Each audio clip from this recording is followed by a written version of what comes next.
Hi everyone. 9th class में एक किस्सा सुनाता हूँ आपको। 9th क्लास में एक बच्चा जिसको क्लास टीचर बात करते देखती है, जैसे क्लास में रूम में बैठे रहते हैं, बातें तो सब लोग करते हैं जो छोटी क्लास के बच्चे होते हैं। 9th क्लास में टीचर उस बच्चे को बुलाती है व्हाइट बोर्ड पे और कहती है कि बेटा आ जाओ व्हाइट बोर्ड पे, बहुत बातें कर रहे हो, पिता लिख के दिखाओ। तो वो बच्चा पिता को पीता लिखता है। पूरी क्लास ठहाके मार के हंसती है उसके ऊपर और वो बच्चा कहता है कि हिंदी थोड़ी सी कमजोर है। ऐसा होता होगा सबके साथ कि हिंदी लैंग्वेज में मात्राओं की मिस्टेक बहुत कॉमन है, जैसे इंग्लिश में ग्रामर की। तो मैम कहती हैं कि ठीक है 1/2 + 1/2 एक बार ऐड करके दिखाओ। 9th क्लास की बात बता रहा हूँ इस बच्चे की। तो वो न्यूमरेटर को न्यूमरेटर में और डिनोमिनेटर को डिनोमिनेटर में ऐड कर देता है, ऊपर ऊपर नीचे नीचे। तो ये हालत थी उस बच्चे की। सारे बच्चे क्लास के जितने भी रेस्ट स्टूडेंट थे वो सब हंसने लगे उसके ऊपर। और फिर 1 साल के बाद उसी बच्चे ने उसी स्कूल में क्लास 10th में टॉप किया और मैथमेटिक्स में 90 मार्क्स स्कोर किया आउट ऑफ 100। तब बोर्ड चला करते थे, वो ग्रेडिंग सिस्टम नहीं था। उसके बाद 11th में अगेन पढ़ाई से इंटरेस्ट थोड़ा सा डाउन हुआ और 12th में इकोनॉमिक्स में उस बच्चे के 47 मार्क्स आए थे आउट ऑफ 100। और आज की डेट पे उसके पढ़ाए हुए बहुत सारे बच्चे 100 आउट ऑफ 100 लेके आते हैं, not only in economics, accountancy में भी और बिजनेस स्टडीज में भी, और एशिया के टॉप कॉमर्स कॉलेज में ज्यादातर बच्चे उनके पढ़ाई करते हैं। आपके सामने आज वही बच्चा खड़ा हुआ है जिसने अपनी मेहनत से, हार्डवर्क से इन्फिनाइट पॉसिबिलिटीज को ओपन किया और ये प्रूव किया intelligence can fail but hard work can never fail. एक बार को इंटेलिजेंट बंदा फेल हो सकता है, लेकिन जिसने मेहनत की है वो आज नहीं तो कल काम जरूर आएगा। किसी ना किसी वे में आपकी मेहनत कभी भी बेकार नहीं जाती। तो बात है 2009 की, जब मैंने 10th पास किया। उसके बाद मुझे लगा कि मैं हार्डवेयर इंजीनियर बनूंगा, क्योंकि मेरे को ना गैजेट्स को ओपन करना, वो तारों को जोड़ना, वो बहुत अच्छा लगता था। लेकिन इतनी समझ भी नहीं थी उस टाइम पे कि उसके लिए आपको साइंस लेनी पड़ती है। क्लास जैसे आप 10th पास आउट होता है आपको स्ट्रीम मिलता है ना, साइंस लेनी पड़ती है। उतनी नॉलेज भी नहीं थी उस टाइम पे और बहुत छोटे से स्कूल में पढ़ता था और जस्ट 90 रुपीज पर मंथ की फीस थी और बैकग्राउंड इतना अच्छा था नहीं, फाइनेंशियल बैकग्राउंड भी लो था। तो घर वालों ने कॉमर्स दिला दिया कि भाई ठीक है कि साइंस अफोर्ड नहीं कर सकते और कॉमर्स जो है वो दिला देते। यही सोच रहती थी पहले कि जो सबसे अच्छा है वो साइंस लेगा और जो एक एवरेज पढ़ने वाला बच्चा है वो कॉमर्स लेगा। तो कॉमर्स लेने के बाद 11th में थोड़ा बहुत पढ़ा, लेकिन वही है साल के शुरुआत में हर कोई बच्चा पढ़ता है, नई नई किताबें आती हैं तो उनको शुरू में पन्ना पलटाना शुरू के 1-2 चैप्टर्स को अच्छे से पढ़ना। मैंने भी यही काम किया और उसके बाद पूरे 11th कुछ नहीं पढ़ा। और मेजॉरिटी बच्चे 12th में पढ़ते हैं बोर्ड्स के लिए, तो मैंने भी सेम यही चीज की। लेकिन मेरी ना एक बहुत अच्छी आदत थी कि मेरे साथ अगर कोई दोस्त मेरा बैठा हुआ है और टीचर ने उससे कुछ पूछा तो उसको आंसर देना है। अगर उसकी इंसल्ट हुई तो वो मेरी इंसल्ट हुई। क्लास के और बच्चे हंसते थे, मान लो नहीं दिया, क्योंकि टीचर को जब भी कोई भी टीचर हो, यहाँ बहुत सारे रेस्पेक्टेड टीचर्स भी हैं, तो उनको किसी भी बच्चे को अगर इंसल्ट फील कराना हो तो वो सीधे उससे एक क्वेश्चन पूछ लेंगे, बस दैट्स इट, उतना ही बहुत है। तो मेरे को ना चीजों को इजी तरीके से समझाना बहुत अच्छा लगता था। इतना खास पढ़ाई में था नहीं, एक एवरेज बिलो एवरेज बच्चा ही था। फिर 12th में जैसे तैसे पास हुए और इकोनॉमिक्स में जस्ट 47 मार्क्स आए, ऑल्दो अकाउंटेंसी और बिजनेस स्टडीज में काफी अच्छे नंबर थे। जब मैं 12th पास आउट किया तो मेरे घर वालों ने बोला भाई चलो अब नौकरी कर लो, अपने पापा के साथ कंपनी में काम कर लो, 8-10 हजार की नौकरी लग जाएगी और फिर ऐसे ऐसे एक्सपीरियंस से हो जाएगा। लेकिन मुझे ना कुछ मतलब नौकरी नहीं करनी थी, तो मुझे कुछ ना कुछ पढ़ना था। फिर मुझे पता चला कि यार सीए जो है ना सबसे बेस्ट कोर्स होता है कॉमर्स लाइन के अंदर। तो मैंने सोचा क्यों ना सीए करते हैं। जैसे तैसे लड़ झगड़े घर वालों से, सीए तब सीपीटी हुआ करता था, अब जो फाउंडेशन है तब सीए सीपीटी होता था।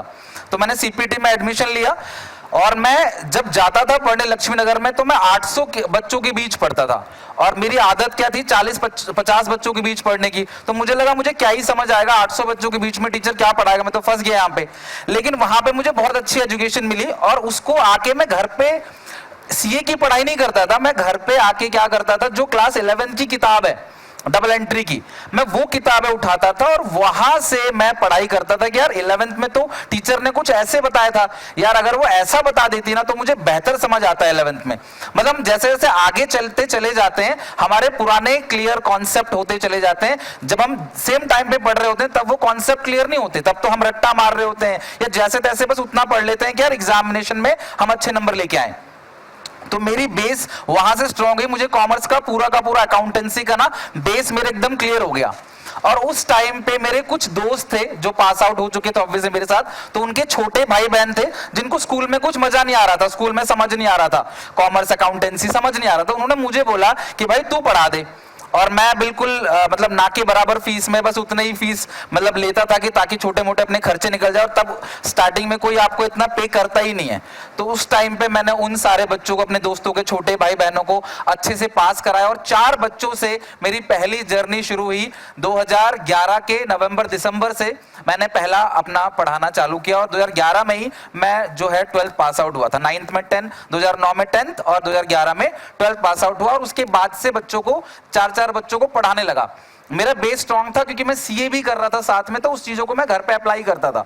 उसके बाद मैंने 4 बच्चों से शुरू किया, धीरे धीरे काफी बच्चे जुड़ते चले गए। मेरे को एक स्कूल में भी काम मिल गया, तो मेरा अपनी पढ़ाई पे जो सीए की मैं तैयारी कर रहा था उस पे मेरा इंटरेस्ट लूज हो गया, क्योंकि जैसे पता है ना फाइनेंशियल बैकग्राउंड बहुत अच्छा नहीं था। तो जब पैसा आने लगा धीरे धीरे मेरे पास, तो मुझे उसकी अहमियत ज्यादा समझ आने लगी कि यार ये कल को मैं क्या करूंगा क्या नहीं पता।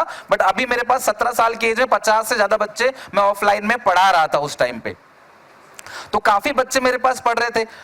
और फिर मैंने धीरे धीरे डिसाइड किया कि यार मैं अपनी सीए इंटरमीडिएट भी मैंने पढ़ते पढ़ते ही जो है क्लियर किया। मुझे आज भी याद है कि मैं एक टेस्ट ले रहा था बच्चों का, और मेरा खुद का भी रिजल्ट था, और देखा तो मैं पास हो गया। 200 नंबर चाहिए होते थे, तो मेरे 200 ही एग्जैक्ट आए थे इंटरमीडिएट में, और मैं पास हो गया। तो मैं बहुत खुश था। वो टेस्ट उसी टाइम पे कैंसिल हो गया, बच्चों की पार्टी वार्टी चली।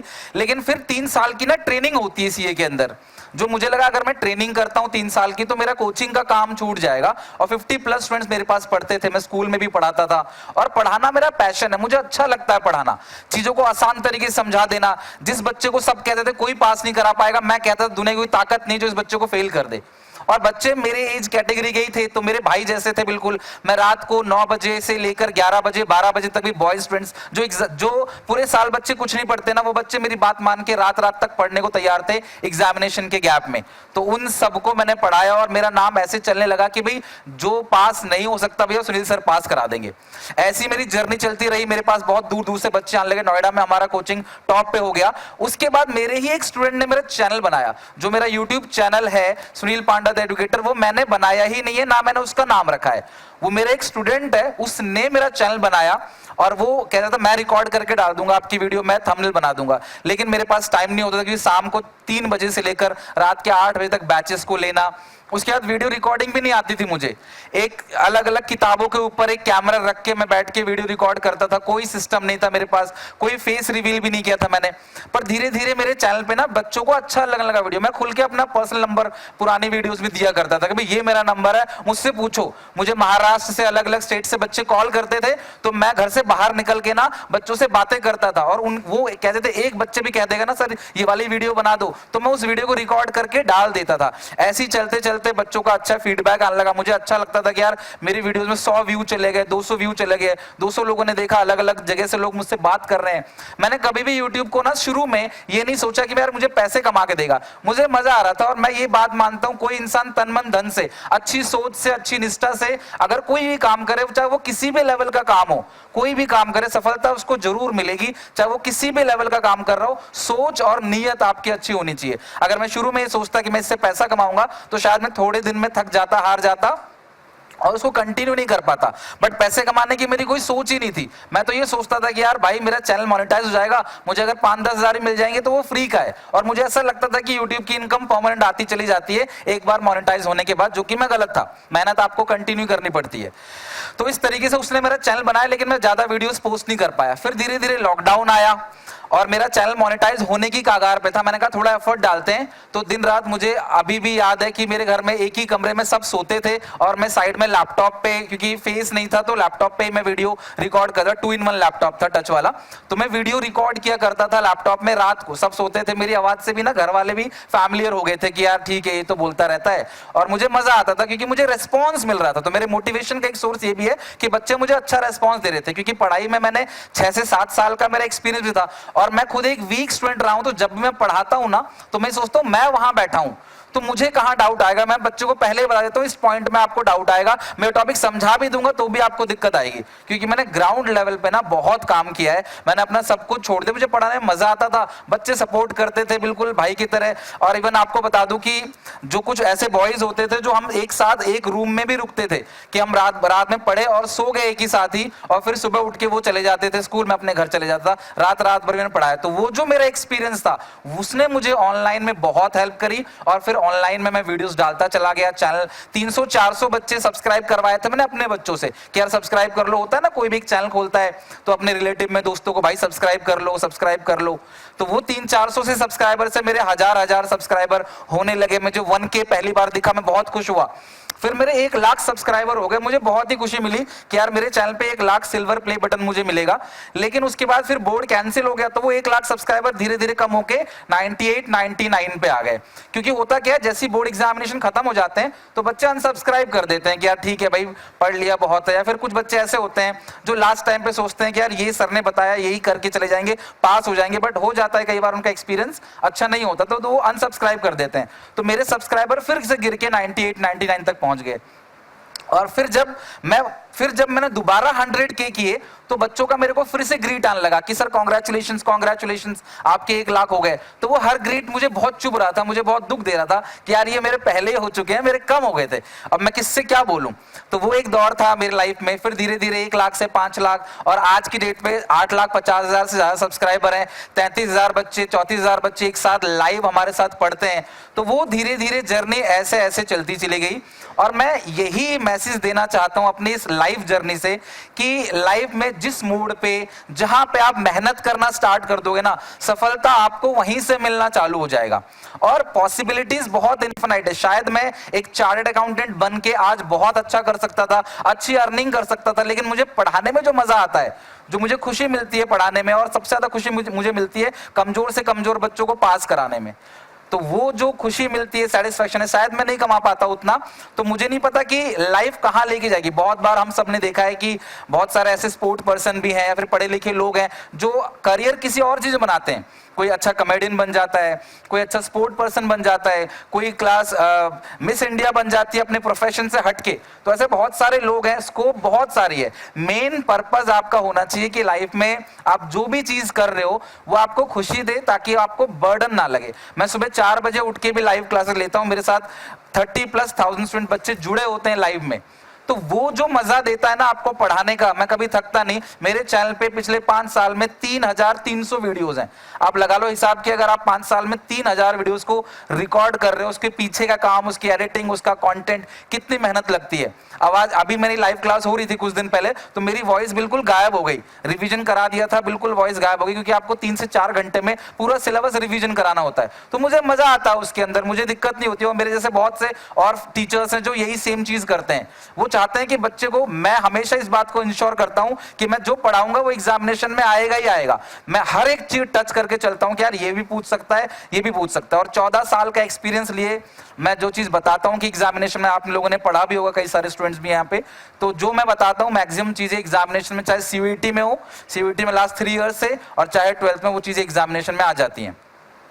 तो आप सबको यही लेसन दूंगा अपने लाइफ लर्निंग से कि जो करो अच्छे से तहे दिल से करो, ताकि आप उसको एंजॉय करो। लाइफ का मेन पर्पस जो है ना वो है खुश रहना।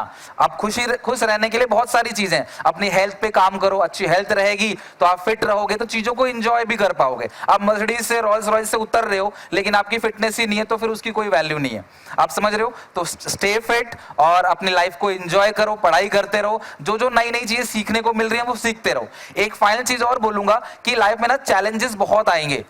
ऐसा कोई भी इस दुनिया में इंसान नहीं है, इंसान छोड़ो, भगवान को भी चैलेंजेस आए थे। अब राम जी भी तो देखो चैलेंजेस के साथ ना 14 साल तक वनवास उन्होंने भी किया था। तो हम तो इंसान है, हम क्या चीज है? किसी भी भगवान का ले लो, इंसानों को छोड़ ही दो। तो लाइफ में वो जो चैलेंजेस है ना वही लेसन बनाते हैं। अगर राम जी 14 साल के लिए वनवास नहीं गए होते तो हमें रामायण नहीं मिलती।